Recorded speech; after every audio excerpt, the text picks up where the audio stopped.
अखिल भूमंडलीय सर्व शिरोमणि मुनि समाज के संस्थापक आदि मुनीश्वर योगेश्वर सद्गुरुदेव शिव मुनि महाराज की जय।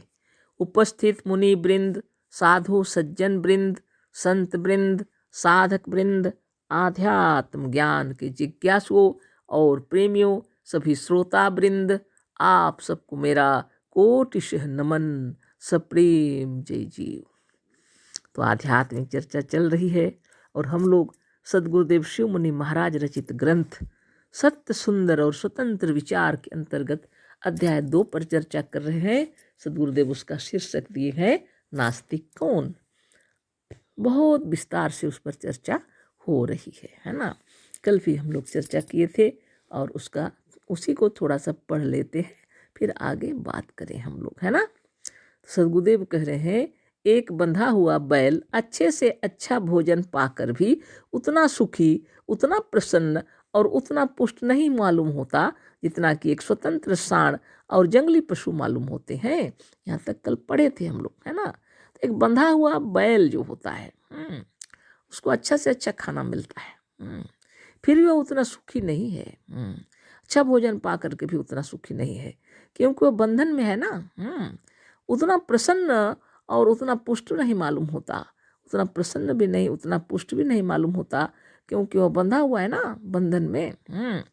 जितना कि एक स्वतंत्र सांड स्वतंत्र होता है, सांड और जंगली पशु लोग स्वतंत्र हैं। वो क्या खाना मिल रहा है क्या नहीं कोई बात नहीं, लेकिन बहुत बलवान होते हैं वो सब, है ना। सांड इधर उधर जाता है, कहाँ क्या खाता है कुछ एकदम स्वाधीन होता है, स्वतंत्र होता है ना, उसको कोई देखभाल कर रहा है कुछ भी नहीं, लेकिन वह स्वतंत्र होने की वजह से प्रसन्न है और बहुत शक्तिशाली भी है। शरीर भी उसका बहुत बलिष्ठ और मजबूत और एकदम शक्ति से भरपूर होता है। और बैल बंधा हुआ है उतना शक्तिशाली नहीं रहता। मतलब सद्गुरुदेव बतलाना चाह रहे हैं कि स्वतंत्रता के अंदर आनंद भी है ना। वो बहुत बड़ी शक्ति है ना। मनुष्य स्वतंत्र रहना चाहते हैं। कल ही हम लोग पढ़े थे, गुरुदेव लिखे हैं कि प्रत्येक जीव, प्रत्येक जंतु, प्रत्येक पक्षी और प्रत्येक पशु स्वतंत्रता को सबसे अधिक प्यार करता है। उसी का उदाहरण दिए थे, बंधे हुए बैल और सांड और जंगली पशु, है ना। आगे पढ़ते हैं। मनुष्य आत्मा तो परम स्वतंत्र है, इसमें अपार और अनंत ज्ञान है, पर परतंत्रता के कारण वह दबा पड़ा हुआ है। सद्गुरुदेव कह रहे हैं, मनुष्य आत्मा तो परम स्वतंत्र है, इसमें अपार और अनंत ज्ञान है, पर परतंत्रता के कारण वह दबा पड़ा हुआ है। मनुष्य वास्तव में परम स्वतंत्र है, सद्गुरुदेव कह रहे हैं, और उसके अंदर में अपार और अनंत ज्ञान है, पर वह क्या है, परतंत्र है, गुलाम है। परतंत्रता के कारण ही उसकी अपार शक्ति, अपार ज्ञान सब बंधा पड़ा है, दबा पड़ा है। अपार ज्ञान होते हुए भी वो गुलाम होने के कारण, परतंत्र होने के कारण एकदम उससे अनभिज्ञ है अपने ही ज्ञान से। ना उसको उजागर कर पाता है, कुछ भी नहीं ना।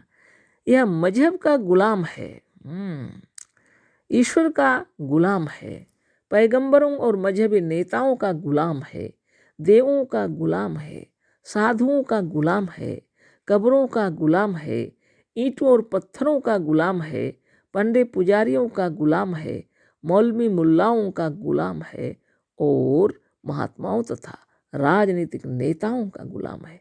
कहाँ तक कहें, यह जिसका जिसका गुलाम है उसे गिनाने के लिए बहुत समय चाहिए।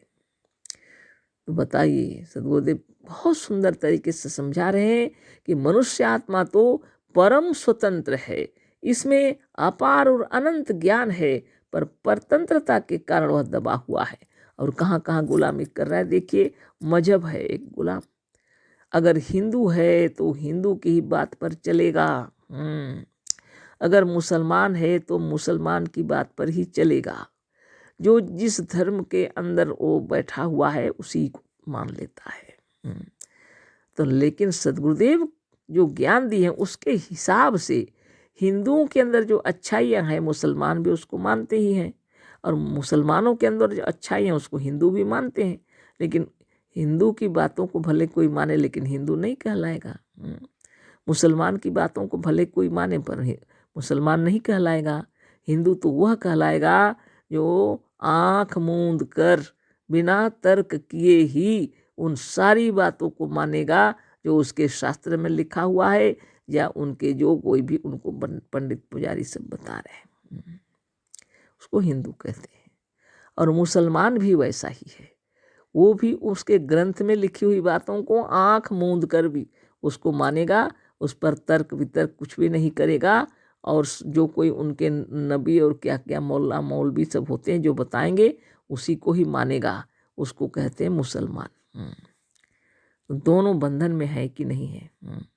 अपने विचारों को बंधन में डाल दिया उन्होंने एक मजहब के अंदर। मजहब इसको बोलते हैं जो आत्मा को श्रेष्ठ नहीं समझते और आत्मा की कल्पना को सर्वोपरि बताते हैं, और उसके पीछे मार पीट लड़ाई झगड़े दंगा फसाद और कोई बड़ी बात नहीं है, साधारण सी बात है ये सब, है ना।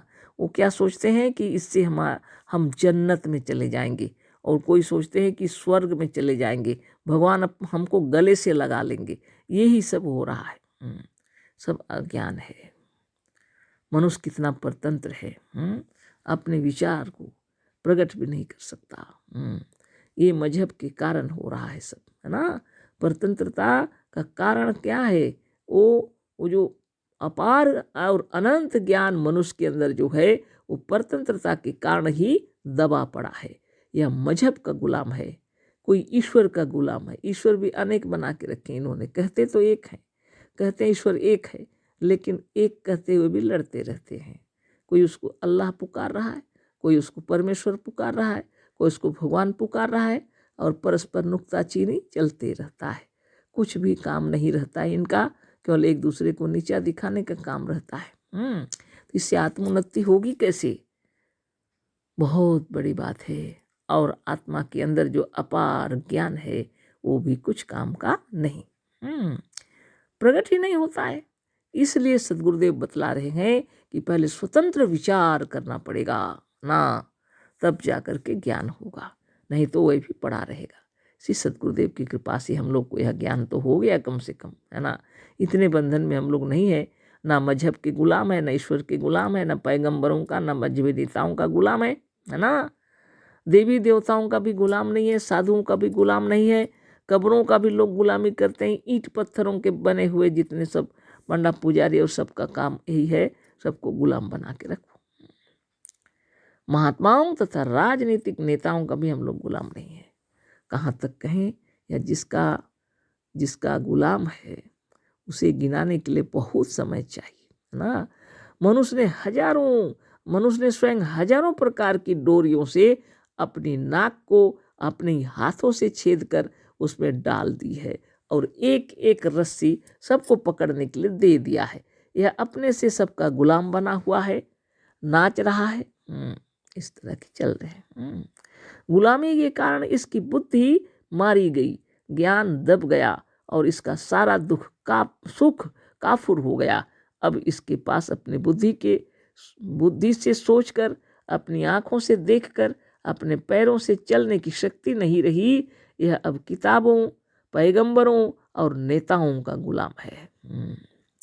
कहता है कि हमारी किताब ईश्वर ने भेजी है, इसे मानो। बा कहता है नहीं, हमारी पुस्तक भगवान की बनाई हुई है, इसके अनुसार चलो। एक परम चेतन, परम सत्य और परम स्वतंत्र मनुष्य को लोग किताबों का गुलाम बनाना चाहते हैं। ईश्वर के मानने वालों, यह किताबें ईश्वर की बनाई हुई हैं या नहीं, इसमें संदेह हो सकता है, इसमें झगड़ा हो सकता है, पर इस बुद्धि को ईश्वर की बनाई हुई कहने में किसी यानी ईश्वर के मानने वाले को संदेह नहीं है। जो ईश्वर को मानते हैं वो अवश्य मानेंगे कि बुद्धि भी ईश्वर की बनाई हुई ही है। आपकी किताब ईश्वर की बनाई हुई है या दूसरों की, इसे कौन देखेगा? आपका मजहब अच्छा है या दूसरों का, इसे कौन जांचेगा? इसका मुंसिफ यानी जज या न्यायाधीश कौन होगा? यही मनुष्य की बुद्धि। अतः यह मनुष्य बहुत बड़ी चीज है। ईश्वर की बनाई हुई पुस्तकें शुरू से लेकर अब तक इन्हीं मनुष्यों के न्यायालयों में विचार करने के लिए रखी गई है। इन्हीं मनुष्यों ने बार बार ईश्वर और ईश्वर की बनाई हुई पुस्तकों का विचार किया है। मनुष्य संसार में सबसे बड़ा है। मजहबी ईश्वर ने भी अपनी सिफारिश मनुष्यों द्वारा ही कराई है। ईश्वर ने भी अपना अस्तित्व मनुष्यों के द्वारा ही सिद्ध कराने का यत्न किया है। ईश्वर को भी अपने शत्रुओं को परास्त करने के लिए मनुष्य ही होना पड़ा है। मनुष्य सबसे बढ़कर है। इसे और इसकी बुद्धि को किसी जड़ और मरी हुई पुस्तक का गुलाम बनाने का यत्न न करो। पुस्तकें मनुष्य के लिए हो सकती हैं, मनुष्य पुस्तकों के लिए नहीं। बहुत बड़ी बात है ना। पुस्तकों को लेकर के, मजहब को लेकर के हम लोग गुलाम बने हुए हैं और आपस में इतना मन खराब हो गया है, उससे अधिक हम सोच भी नहीं सकते। गुलामी के कारण बुद्धि दब गई है ना। तो इसलिए सद्गुरुदेव कहते हैं अपने अस्तित्व को समझ लेना चाहिए और अपने ध्यान तपस्या में डूब जाना चाहिए, है ना। और ये आत्मा है, यह ब्रह्म है, इस तत्व को जानने के लिए योग करना ही पड़ेगा। बिना योग के समझ में नहीं आएगा। तो कल फिर आगे चर्चा होगी। अशेष धन्यवाद, कोटिशः नमन, सब प्रेम जय जीव। सद्गुरुदेव शिव मुनि महाराज की जय।